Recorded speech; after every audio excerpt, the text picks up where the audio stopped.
Kata Rasulullah, setiap Rasul diberikan satu doa yang tidak akan ditolak oleh Allah, dan kesemua Rasul telah menggunakan doa itu. Nabi Musa guna dah, Nabi Nuh guna dah, Nabi Isa guna dah, semua dah guna doa tu.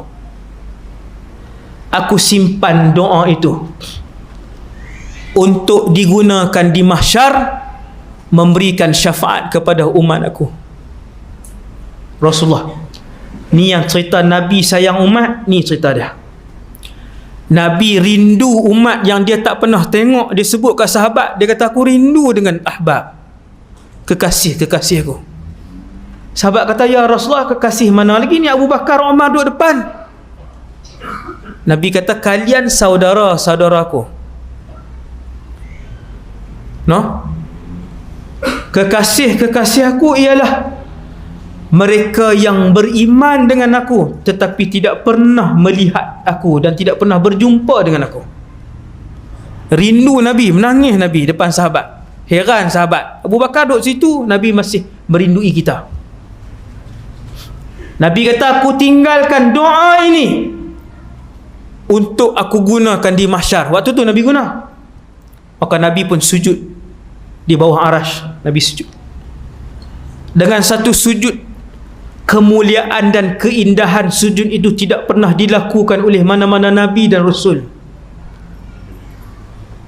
Lalu Allah SWT pun perintah kepada Nabi SAW, ya Muhammad, wahai Muhammad, irfa' ra'sak, angkat kepala kamu. Isfa' tu syafa', bagilah syafaat, kamu akan memberi syafaat. Sal tu'tah, mintalah apa juga, kamu akan diberikan permintaan itu. Apa Nabi sebut? Nabi pun bangkit daripada sujud. Mulut, perkataan pertama yang keluar daripada mulut Rasulullah sallallahu alaihi wasallam ialah ummati, ummati.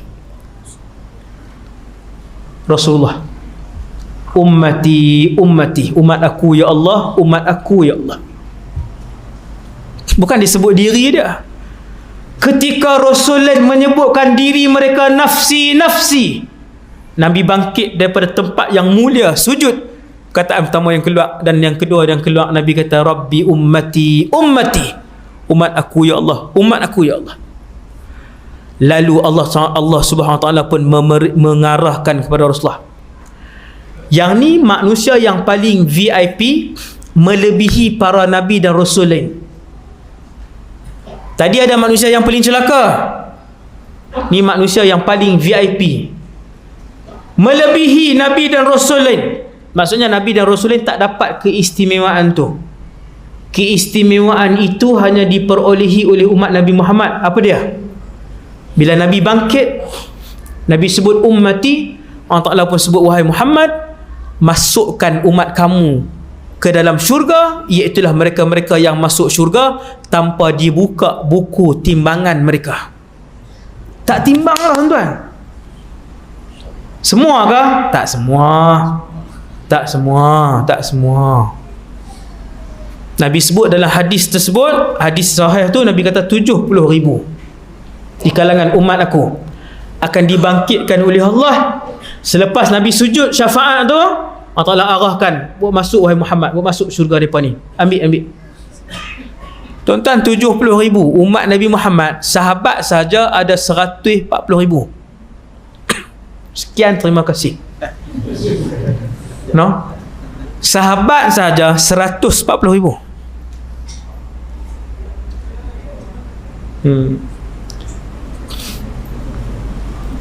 Ada sambungan hadis yang masuk syurga tanpa hisab ni, dan bilangan dia lebih ramai. Bukan 70,000 tu sahaja, tapi lebih ramai. Ada lagi yang lain. Maksudnya masih ada ruang dan peluang untuk kita hak masih hidup malam ni, tuan-tuan ni, hak yang berapa hari bulan ni, yang masih hidup, untuk mohon dengan Allah Subhanahu Wa Taala. Dapat Lailatul Qadar, minta dengan Allah, ya Allah, mati dalam keadaan masuk syurga Firdaus dalam keadaan tanpa hisab dan azab. Ada orang masuk syurga Firdaus tapi kena timbang. Ada masuk syurga Firdaus tanpa ditimbang dan tanpa azab. Itu permintaan. Duk dalam raudhah, minta yang tu. Dapat tempat duk depan multazam, minta yang tu. Dapat ruang malam Lailatul Qadar, minta yang tu. Yang tu yang paling tinggi sekali. Ni minta naik pangkat. Minta naik pangkat, dapat kerja tempat elok. Minta hak kepala, hak ekor semua dia ikut. Yang ekor ni semua ikut. Tak perlu minta pun. Betul. Betul. Mujarab. Tuan-tuan minta yang atas, Allah makbul yang atas. Hak bawah ni semua Allah bagi. Tak perlu sebut pun. Di mana sahaja tempat mustajab doa Allah bagi, minta redha Allah, syurga Firdaus tanpa hisab dan azab, seluruh ahli keluarga kita dan seluruh orang Islam.